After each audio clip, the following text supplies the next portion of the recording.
Alors, le modèle citoyen dans les projets de production renouvelable, que ce soit la méthanisation ou l'éolien ou n'importe quel type de projet, eh bien, ce qu'on appelle un projet citoyen, c'est réellement d'impliquer habitants et collectivités dans des projets au terme d'investissement, mais aussi et surtout en termes de gouvernance. Donc ces modèles existent. Ça n'est pas seulement, encore une fois, applicable à la méthanisation, c'est bien plus large que ça. Nous avons déjà soutenu des projets de méthanisation en France ou dans d'autres secteurs, avec la façon suivante, c'est que des modèles juridiques sont possibles, type une coopérative, dans laquelle les habitants et les collectivités vont financer donc le développement du projet, voire sa construction, mais surtout participer autour de la table aux discussions. Et non pas seulement le développeur dans son coin, entre guillemets, mais bien participer avec le développeur à l'émergence de ce projet-là. Donc ça, pour résumer, cela implique investissement d'argent, mais aussi investissement en temps pour rester autour de la table, pour participer aux décisions.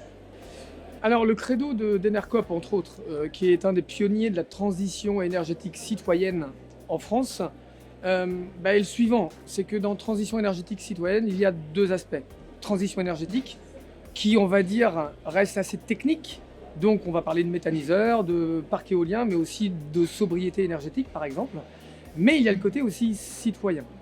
Donc nous sommes convaincus que non seulement, effectivement, il y a un travail colossal en termes de transition énergétique urgente par rapport au réchauffement climatique, mais que cela ne pourra pas se faire sans l'implication de ces habitants et de ces acteurs du territoire.